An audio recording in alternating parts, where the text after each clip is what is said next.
A while ago, Vittoria sent me a Vittoria Agarro to test out and review. Now the Agarro is part of the trail and enduro range available from Vittoria. It currently only comes in a trail casing and the size I have is 29 by 2.35. I will put all of the tyre specs down below along with a link to their website so you can check it out for yourself. So these are my thoughts on the Vittoria Agarro. I hope you guys find this video useful. Please subscribe and enjoy the video. Fitting the Agarro was really easy. It's just set up on a standard tubeless tyre setup with a Vittoria airliner in there as well. I only used a track pump. There's no need for a CO2 cartridge or an air compressor. It popped on the bead straight away, nice and easy, just like all of the other tyres I've had from Vittoria. On hard pack, so general trail centre riding, fire roads, dry mud, tarmac, the Agarro is rapid. It picks up speed incredibly well. There's tons of grip and it's really quiet. It's also very predictable. There's a transitional knob between the centre part of the tread and the shoulder, which gives this tyre really consistent grip all the way from shoulder to shoulder. The Agarro performs really well in the wet, but like other tyres, it does lose a bit of that performance when things start getting a bit wet and sloppy. Having said that, I have noticed a little bit of moisture can be really helpful to the Agarro. It is a bit more of a hard pack tyre, and a bit of moisture can help all of that loose material bed down and go hard. And that suits the Agarro perfectly.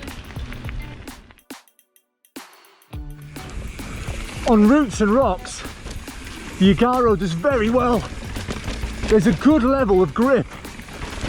There has been a few times on technical climbs where the tyres maybe struggled to pick itself up and go over bigger wet roots and rocks, but I am used to a much chunkier tread. For a tyre that isn't that aggressive, the Agarro does very well. It's really impressed me. Now the reason I've put these two categories together is I believe the tyre performs in a very similar way in both for the same reason. If it's just a little bit of loose material, a little bit of gravel, the tyre will be absolutely fine. You don't even need to think about it. But when that loose stuff gets a bit thicker and a bit deeper, the tyre struggles to cut through and find the grip below. It's the same in the mud. If it's dry mud, damp mud, or even loam, the tyre is absolutely fine.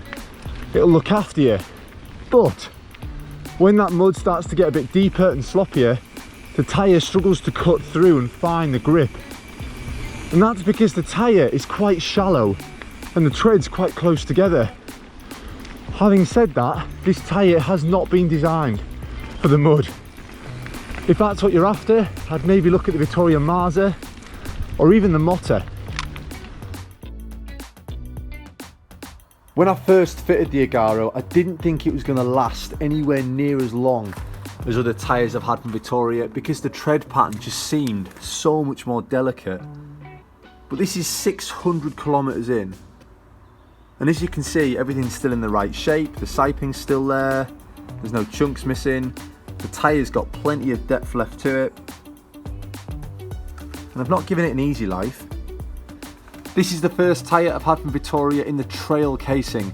There's no denying it's not as strong as the enduro casing, and there's a few bits of damage where rocks have glanced off the sidewall and scraped at it a bit.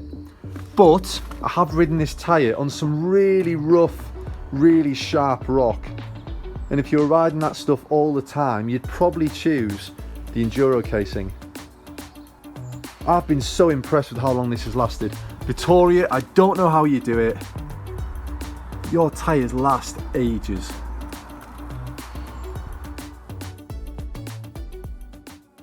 Overall, the Agarro is a super fast rolling tyre. It climbs really well and it's surprisingly grippy for a tyre that isn't that aggressive.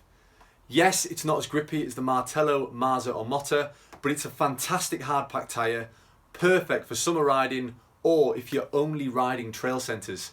It's now my go-to rear tyre and it'll be staying on the back end of my bike till the end of summer. It would be nice to see this tyre come in an enduro casing, just to have the option of that slightly stronger sidewall. I hope you guys found this video useful. Please subscribe and I'll see you in the next one.